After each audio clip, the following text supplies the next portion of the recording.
Brothers and sisters of Africa, sons and daughters of the soil, tonight I ask you to listen with your hearts wide open, because what you are about to hear will not only shake your understanding of the world, it will challenge the very chains that have kept us bound for centuries. Here on Talk of Africa 360, we don't come to whisper. We come to roar. We don't come to entertain you with fairy tales. We come to reveal the truths that others are too afraid to speak. This is the voice of a continent awakening. This is the heartbeat of Africa refusing to be silenced. Ask yourself this. Why is it that Africa, the richest land on earth, is still treated as if it is poor? Why is it that the land that gave birth to humanity, that feeds the world with gold, with oil, with cocoa, with diamonds, with uranium, still finds its children hungry? The answer, my people, is not because we lack resources. The answer is because for too long, others have decided what we eat, what we drink, what we plant, and what we reject. And now, a storm is brewing. A storm that began when Burkina Faso, under the fearless leadership of Captain Ibrahim, stood tall and said no to 300,000 tons of American soybeans, no to exploitation, no to poison generosity, no to being the dumping ground of the world. That one word no was more powerful than any weapon. That one act of resistance has shaken the tables in Washington, in Brussels, in Paris, because Africa is finally learning to stand for itself. But let me ask you again, where do you stand? Do you stand with a continent that bows to pressure, or with a continent that rises in dignity? Do you stand with those who profit from our suffering, or with those who fight for our sovereignty? We are here to ignite a fire in your spirit, a fire that cannot be extinguished. We are here to remind you that Africa does not need saving, it needs awakening. For 600 years, our story has been told. By others, our land carved up, our people exploited, our identity erased. But listen closely, this is the turning point. This is the chapter where Africa begins to write its own story again. And Burkina Faso's rejection of America's soybeans is not just about agriculture, it is about declaring war on dependency. It is about refusing to swallow poison disguised as charity. It is about Africa reclaiming her pride. Think about it. If one small nation can reject the might of America, what happens when 54 nations rise together as one? If one leader can say no to poisoned food, what happens when every leader says no to poisoned economics, no to poisoned politics, no to poisoned promises? Africa will become unstoppable. So tonight, as you watch, as you listen, as you let these words sink into your soul, remember that this is not just a news story. This is a call to action. This is a rallying cry for every farmer, every student, every mother, every worker, every leader. Africa is no longer kneeling. Africa is no longer begging. Africa is rising. And here on Talk of Africa 360, we are not just observers of history, we are participants. We are the drumbeat echoing across the savannah, the roar of the lion in the jungle, the unshakable rhythm of a continent reborn. Stay with us, because tonight you will not only hear the news, you will feel the revolution. Tonight you will not only understand what happened, you will understand what is coming. Tonight you will see why the world is afraid of an awakened Africa. Good evening, ladies and gentlemen, and welcome to this historic broadcast. This is a moment that will echo far beyond the borders of Burkina Faso, a decision that will reverberate across Africa and send shockwaves through the boardrooms of Washington, New York, and Chicago. Tonight we bring you breaking news that will be remembered as a defining chapter in the struggle for African sovereignty. Burkina Faso has just rejected 300,000 tons of soybeans simply because those soybeans came from the United States of America. For some, this may sound like an ordinary trade dispute. But for those who understand the deeper layers of global politics, economics, and sovereignty, this is far more than a rejection of soybeans. This is a rejection of dependency, a rejection of hidden control, a rejection of a centuries-long narrative that tells Africans, "You cannot feed yourselves without us." President Ibrahim has once again drawn a line in the sand. He has once again looked at the mightiest nation in the world and said, "Your food will not dictate our future. Your agriculture will not poison our independence. Your soybeans will not take root in African soil." Now, why would Burkina Faso, a nation that has often imported food to feed its people, turn away 300,000 tons of soybeans? Was it because the soybeans were not needed? Absolutely not. Was it because they were of poor quality? No, the truth, my friends, is much deeper and far more dangerous. It is about control. It is about sovereignty. It is about who writes the future of Africa. American soybeans are not just beans. They are symbols of a global system where multinational corporations engineer seeds in laboratories, lace them with patents, and then flood the world's markets with them. Once they take root in a country, they take root in its economy, in its politics, in its very independence. Farmers become dependent not on the soil, not on their ancestors' knowledge, not on their own sweat, but on foreign corporations that dictate what can be planted, when it can be planted, and even how it can be planted. And let us not forget, most of these soybeans are genetically modified, designed not to nourish but to dominate. They are seeds of dependency, not seeds of freedom. And when America sends 300,000 tons of soybeans to Burkina Faso, it is not generosity, it is not kindness, it is strategy. It is an invasion without soldiers, a colonization without guns, a silent war waged through food. But this time, Africa has answered differently. This time, a leader has said no. Think about what. This means, for decades, we were told that rejecting American exports was suicide. If you do not take their food, you will starve. If you do not accept their aid, your economy will collapse. If you do not bow, you will be punished. And yet, here we are, with Burkina Faso standing tall, refusing the very soybeans that Washington expected would quietly seep into the markets and into the diets of millions. And the courage of this decision is not just in the rejection, it is in the alternative. Because when said no to America, he said yes to African farmers.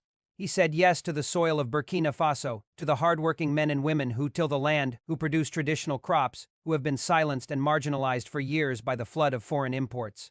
He said yes to millet, sorghum, fonio, groundnuts, sesame, cowpeas, and the countless African staples that once nourished generations long before foreign corporations arrived. This is not just about soybeans. This is about the restoration of dignity. It is about saying to the world, we can feed ourselves.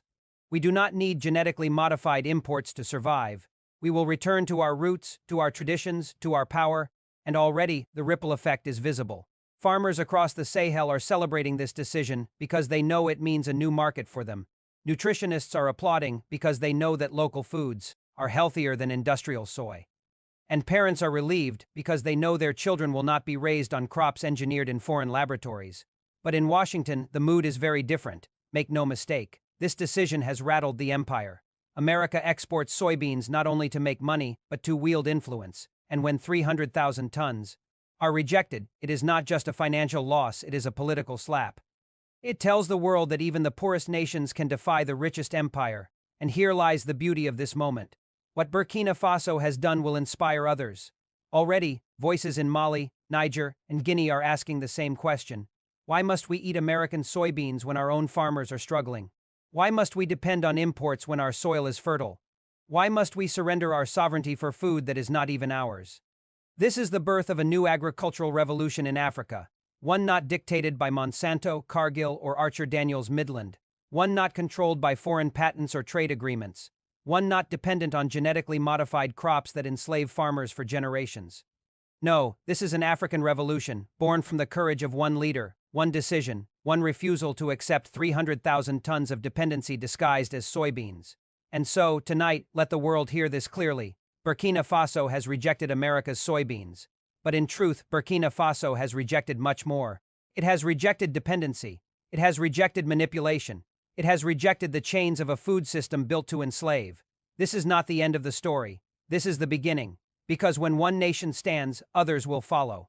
Ladies and gentlemen, Africans at home and abroad, and every single viewer tuned in from across the globe, tonight we stand at the very crossroads of a powerful transformation, a thunderous moment that shakes the very foundation of Africa's destiny. Burkina Faso has sent an unmistakable message to the world, loud, clear, and unyielding. 300,000 tons of soybeans, shipped from the United States, rejected at the border and turned away like a shadow of a past that Africa refuses to inherit. Yes, you heard me right. 300,000 tons, a mountain of grain that once would have been seen as a gift, a lifeline, or even a favor. But today it is seen for what it truly is, a symbol of dependency, a tool of control, and a reminder of the very chains Africa has chosen to break forever. This rejection is not simply about food. It is not just about soybeans. It is about sovereignty, about power, about rewriting the rules that for centuries were written against us. For decades, Africa has been told what to eat, what to buy, and from whom. Western corporations, backed by their governments, made Africa not only a consumer but a captive market. They shipped us genetically modified crops, drenched in chemicals, disguised as solutions to hunger, when in reality they were long-term weapons of control. And now, Burkina Faso, a nation once called one of the poorest, has risen with boldness and said, "No more." Viewers, let us pause and reflect. Why would any nation reject 300,000 tons of soybeans in a world where hunger statistics dominate global headlines? Why would a country that is working tirelessly to rebuild its agricultural base dare to say no to what the world labels as help? The answer is simple, yet profound, because not every gift is a blessing. Some gifts are traps, and not every deal is a partnership. Some deals are chains in disguise. Burkina Faso, under the leadership of Ibrahim, and the determined will of its people, has chosen not to swallow poison coated in sugar. Do you know what this rejection represents? It represents a new philosophy that is sweeping across Africa, from Niamey to Bamako, from Accra to Addis Ababa, the philosophy of self-reliance, the philosophy that Africa can and will feed itself. No longer will Africa bend under the illusion that salvation must come from the cargo ships of Washington, the silos of Illinois, or the corporations of Iowa. No salvation will come from the rich black soil of the Sahel, from the hard work of African farmers, and from policies that protect our health, our dignity, and our independence. In this act of rejection, Burkina Faso has shaken the boardrooms of multinational corporations. Those who thought Africa would remain forever dependent are now forced to realize that a new Africa is on the march, and make no mistake, this rejection is not an isolated decision. It is the continuation of a series of deliberate moves by the leadership to unshackle their economy and protect their citizens. From rejecting Western military bases to restructuring gold exports, from demanding fair trade partnerships to now controlling food imports, Burkina Faso is sketching a blueprint for true independence that the rest of Africa is watching with admiration and respect. But let us examine this deeper. Why soybeans? Why now? For decades, soy has been the lifeblood of animal feed, a key ingredient in oils, and a major export from the United States. It is tied to billions of dollars in revenue and forms the backbone of U.S. agricultural dominance. By rejecting soybeans, Burkina Faso has struck directly at the heart of that dominance. They are saying, we do not need to feed our people with your genetically altered crops. We will cultivate our own. We will trade with those who respect our dignity. We will invest in our soil, in our water, and in our people, rather than rely on the largesse of those who once colonized us. And what is more, this rejection comes at a time when Africa is awakening to its massive agricultural potential. Studies show that Africa holds 60% of the world's uncultivated arable land. 60%. Yet, for years, Africa has been painted as a continent unable to feed itself, dependent on the West for survival. This narrative, carefully crafted, was meant to keep Africa permanently kneeling. But Burkina Faso's decision is a hammer smashing that narrative into pieces. Think of the ripple effect. In Mali, farmers now see that it is possible to prioritize local production over foreign imports. In Niger, leaders are recognizing the power of collective resistance against exploitative trade. In Ghana, Nigeria, Ethiopia, and beyond, citizens are beginning to demand accountability, asking their governments why Africa's fertile soil cannot produce enough for its people while ships keep docking with so-called donations from abroad. Ladies and gentlemen, this rejection is not only economic, it is cultural, it is psychological. It is the rebirth of pride. For too long, Africans were told that their food was not good enough, that their traditional crops were primitive, that they must replace millet with wheat, sorghum with corn, and groundnuts with soy. But in truth, those traditional foods sustained our ancestors for centuries, kept them healthy, strong, and resilient long before the age of chemical fertilizers and genetically modified seeds. By rejecting soybeans, Burkina Faso is also rejecting the narrative that African foods are inferior. They are saying to the world, our millet, our fonio, our sorghum, our groundnuts, they are enough. And more than enough, they are ours. But do not be deceived, my people. This decision is not without consequences. Already, whispers are spreading in the corridors of Western power. Pressure will mount. Sanctions may be threatened. Aid may be cut. Editorials in Western media may paint Burkina Faso as reckless, ungrateful, even dangerous.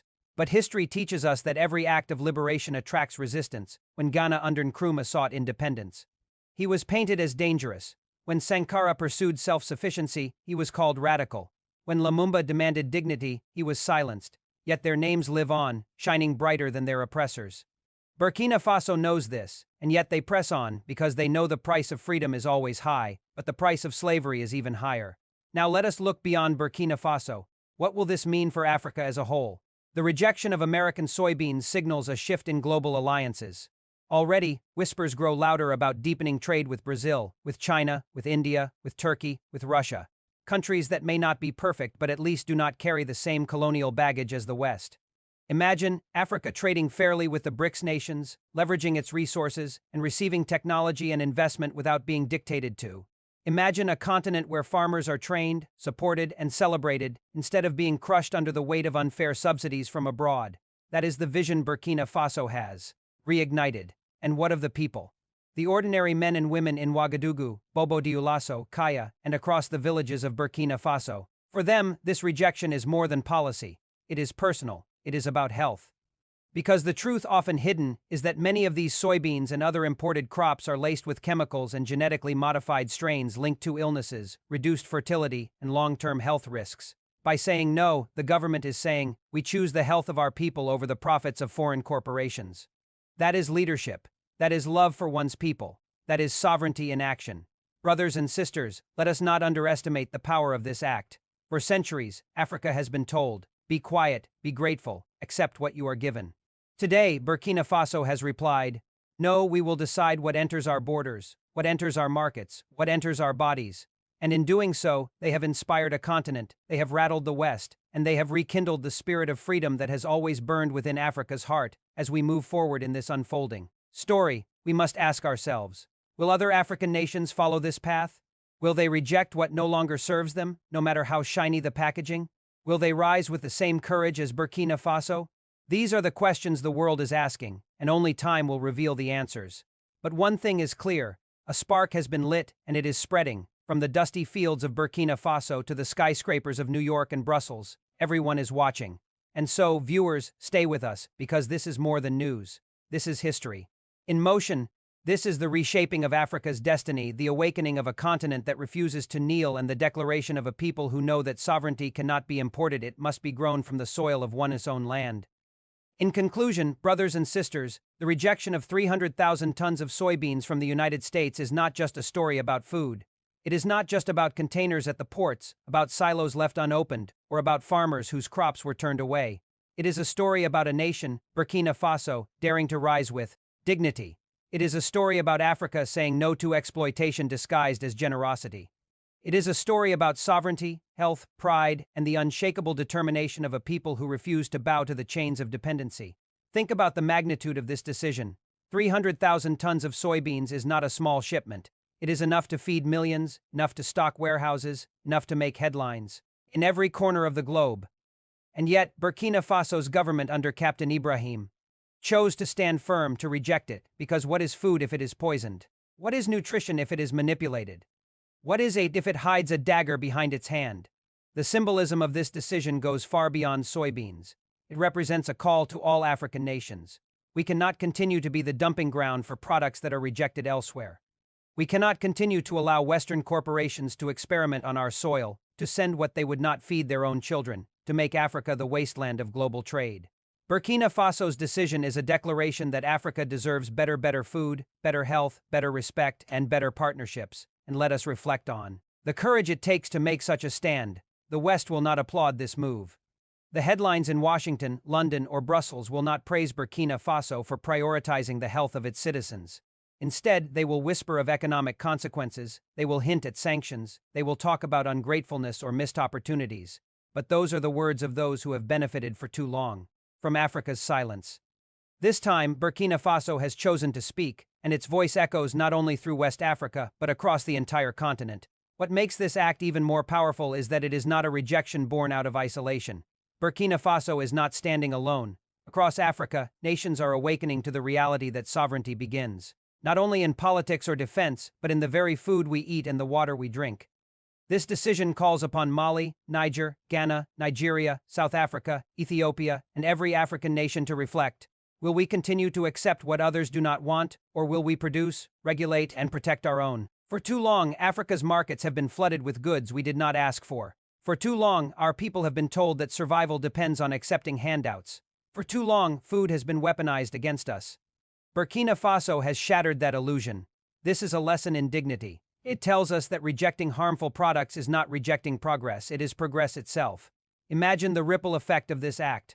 Farmers in Burkina Faso are now inspired to increase their own soybean cultivation, to provide organic, healthy, non-GMO alternatives. Wait, Universities did a and military research captain centers are just now break encouraged ground to on a invest in cashew apple studying the factory? long-term Only in effects of Burkina genetically Faso, altered baby. crops.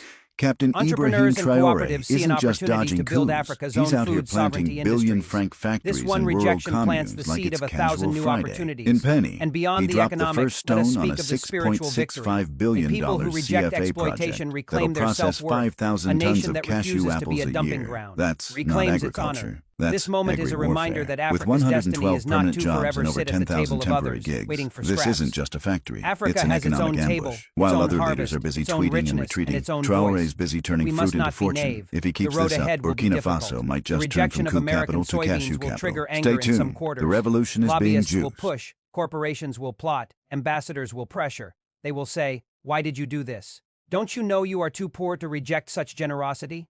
But let us ask them in return, what kind of generosity sends food that causes disease?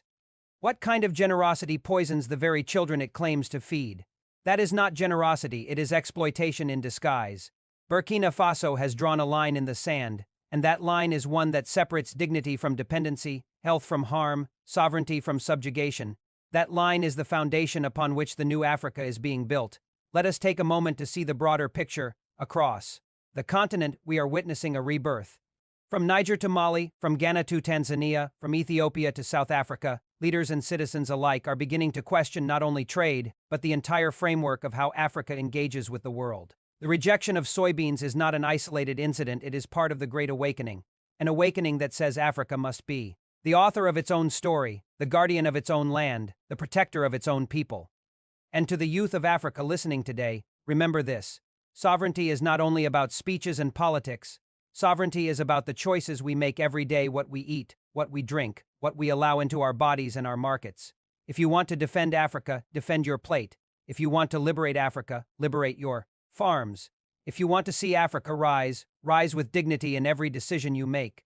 To our farmers, know this. The rejection of soybeans from America is a call to you. Your work is not just agriculture, it is patriotism. Your harvest is not just food, it is sovereignty. Every seed you plant, every crop you grow, every product you sell is a shield protecting Africa's health and future. To our policymakers, know this. The rejection of soybeans is not the end, it is the beginning. It is a beginning that requires stronger food regulations, stricter trade policies, and better investments in local production. It demands alliances with nations that respect us, not those that exploit us. It calls for Africa to unite in one voice that says, we will only accept what uplifts us, never what degrades us. And to the people, the ordinary men and women across Burkina Faso and Africa, know this. This rejection is your victory. You may not see the 300,000 tons turned away at the border, but you will see its effect in your health, in your markets, in your children's future, because every act of resistance protects generations yet unborn. So let the world hear this loud and clear. Africa is no longer the world's testing ground. Africa is no longer the world's dumping ground. Africa is no longer the world's afterthought. Africa is awake, alive, and determined. And Burkina Faso has just shown us what that looks like in practice. This moment will be remembered not for the soybeans turned away, but for the principle embraced. The principle that Africans have the right to decide what enters their markets, their homes, and their bodies. The principle that no foreign power, no matter how wealthy or powerful, can dictate what is best for us. The principle that health, dignity, and sovereignty are not negotiable.